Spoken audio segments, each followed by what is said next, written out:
सुजाता ने अपने बेटे नील के लिए लड़की ढूंढने के लिए सभी रिश्तेदारों दोस्तों से कह दिया था।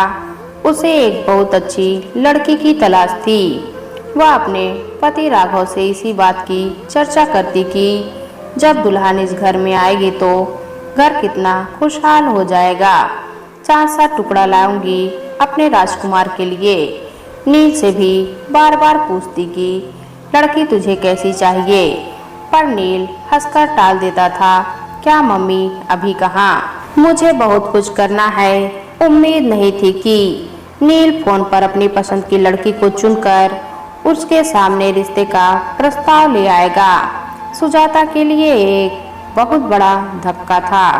शाम को 2 कप चाय के साथ सुजाता अपने पति के पास बालकनी में बैठ गई। राघव ने पूछा, क्या हुआ सुजाता, आज चीनी डालना भूल गई चाय में। अच्छा। सुजाता का ध्यान विचारों से हटकर चाय की तरफ गया। मैंने ध्यान नहीं दिया, अभी लाती हूँ।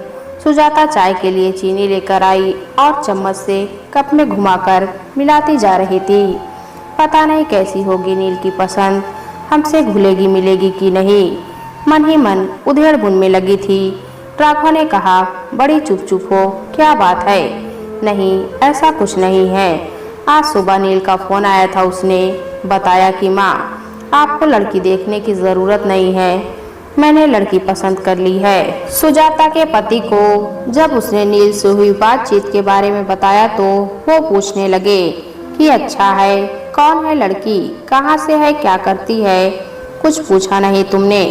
सुजाता ने जवाब दिया, नहीं, मैंने सोचा मिलकर बात करेंगे, कल आ रहा है। अगले दिन नील की पसंद का नाश्ता और खाना बनाकर फुर्सत से जैसे ही बैठी तभी नीला पहुंचा। आते ही मम्मा मम्मा करता हुआ गले से लिपट गया। क्या बात है, आज बड़ा खुश है, सुजाता ने बोला। इस पर वो कहने लगा कि आपको माही के बारे में कल बताया था ना, यह देखिए, यह उसकी फोटो। कुछ घबराई नजरों से फोटो को देखने लगी। लड़की अच्छी थी, वैसे भी ना कहने का तो सवाल ही नहीं उठता था। नील की पसंद जो थी, पर अपने लिए अपनी तरह से रिश्तेदारों में जान पहचान की लड़की देखने की उसकी इच्छा हमेशा से रही थी। राघव ने सुजाता को इस बात के लिए पहले ही समझा दिया था कि नील को ही जिंदगी बितानी है, नील की पसंद की माननी चाहिए। एक तरह से सुजाता भी अपने मन को समझा चुकी थी और अपने बेटे की खुशी में खुश रहना चाहती थी।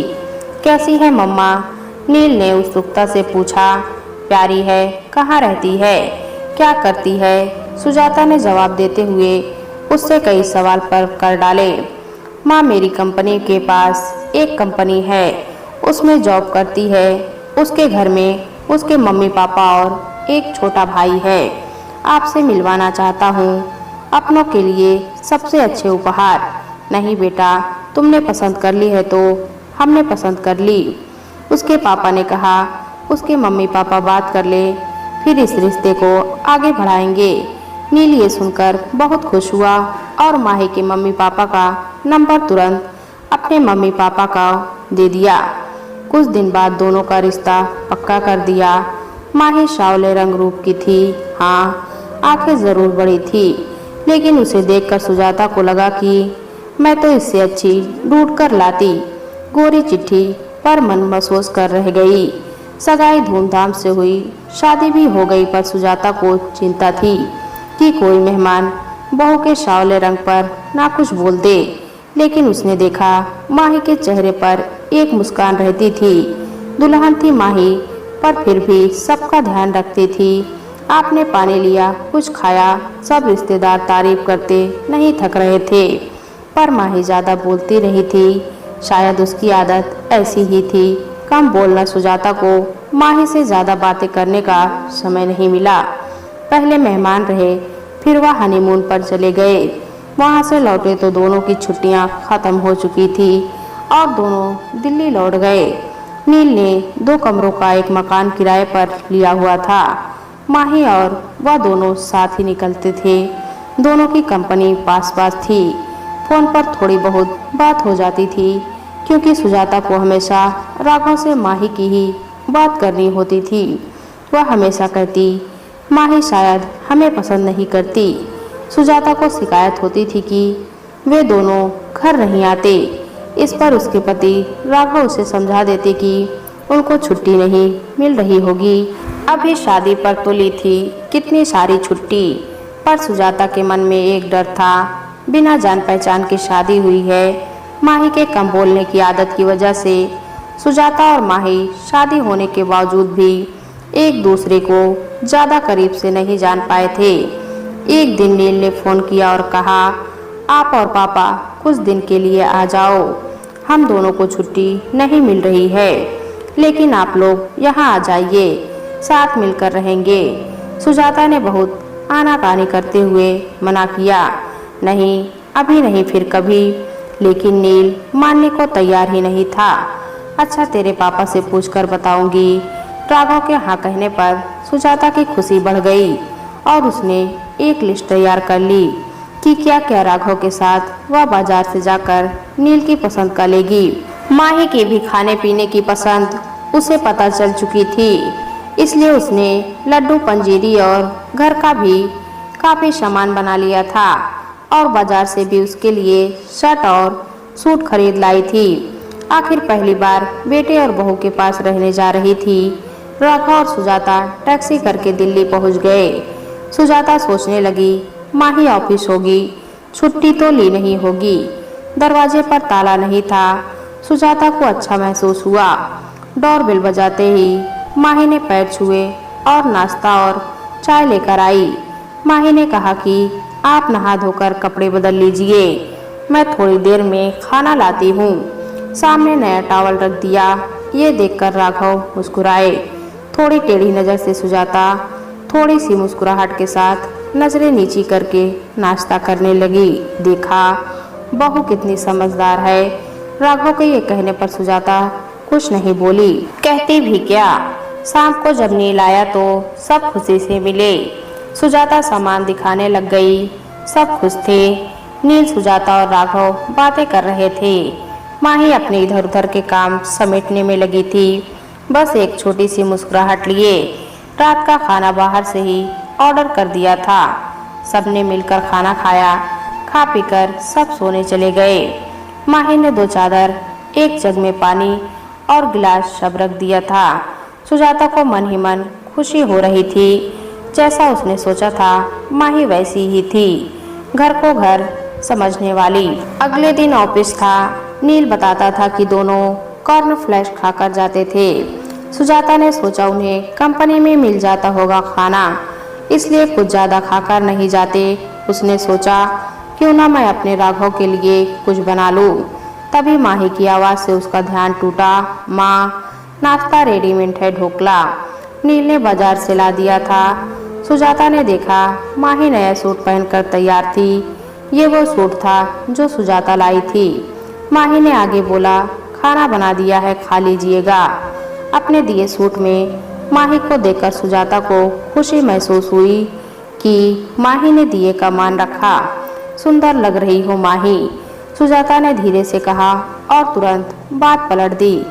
अरे मैं बना लेती नाश्ता। माही ने कहा, नहीं माँ, आप क्यों काम करेंगी, अच्छा चलते हैं कहकर गले लगकर ऑफिस के लिए निकल गई। सुजाता ने माही की आंखें पढ़ ली थी कि बिजी होने पर भी छोटी छोटी बातों का ध्यान रख रही थी माही। राघव सुनो, सुजाता ने अपने गालों पर हाथ रखकर कहा, मुझे माही के गले लगने का स्पर्श देर तक महसूस हो रहा है। आज बेटी होती तो ऐसे ही गले लगती। राघव ने भी अखबार पढ़ते पढ़ते भावुक दिल से हाँ कहा। लेकिन अगले दिन राघव से सुजाता कहने लगी, क्या फायदा आने का, दोनों को छुट्टी भी नहीं है और टाइम भी नहीं बिता पाते हमारे साथ। राघव ने भी हाँ में हाँ मिला दी। सुजाता कहने लगी कि 1-2 दिन में हम चले जाएंगे। अगले दिन माही सुबह ही नाश्ता बनाने में लग गई। सुजाता ने माही से कहा, तुम तैयार हो जाओ, ये मैं कर लूँगी। नहीं माँ, आज शुक्रवार है, हम दोनों ने छुट्टी ली है और शनिवार इतवार की तो छुट्टी होती ही है। हमारी 3 दिन आपको ये शहर घुमा देंगे। मन ही मन सुजाता मुस्कुरा रही थी कि बेटे बहू के साथ पूरा दिन बिताएंगे। चारों घूमने निकल गए। जहाँ भी संभल कर चलना होता माही तुरंत सुजाता का हाथ पकड़ लेती। 3 दिन पता ही नहीं चले। अगले दिन सुजाता सुबह ही उठकर रसोई में आ गई। माही तुरंत बोली, मम्मी जी कुछ चाहिए? नहीं। सुजाता ने कहा, मैं तो इसलिए चली आई कि दोनों मिलकर काम करेंगे, सब काम जल्दी हो जाएगा। ये सुनकर माही मुस्कुरा दी। दोनों ने मिलकर नाश्ता बनाया और माही ऑफिस के लिए तैयार हो गई। नील और माही चले गए।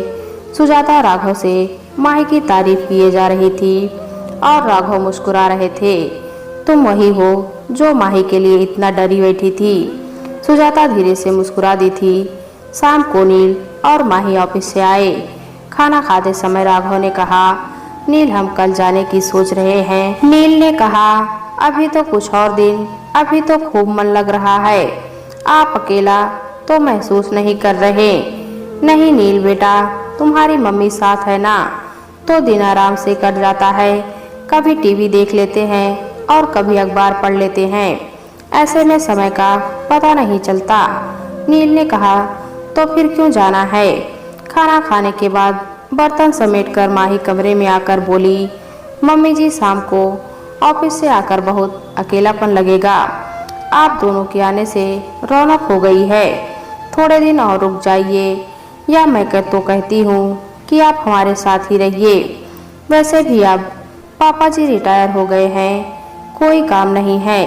आप दोनों का ध्यान हम पास रहकर ज़्यादा अच्छे से रख पाएंगे। जो माही बोलती नहीं थी, वह आज बड़ी बड़ी बातें कर रही थी। राघव और सुजाता एक दूसरे को देखकर मुस्कुरा रहे थे। सुजाता ने माही के पास आकर उसका हाथ अपने हाथों में ले लिया और कहने लगी कि कितना ध्यान रखती हो तुम हम सबका। नील बड़ा किस्मत वाला है जो हमें एक अच्छी बहू मिली। इतनी अच्छी तो मैं भी ढूंढ नहीं पाती। ये सुनकर माही सुजाता के गले लग गई। माही बोली, मम्मी जी मैं भी किस्मत वाली हूँ जो ऐसा परिवार मिला। प्यार और अपनेपन की वजह से दिल की बात दिल तक पहुँच गई थी। आजकल दोनों के रिश्तों में बदलाव आया है। समझदारी और प्यार से रिश्ते मजबूत होते हैं।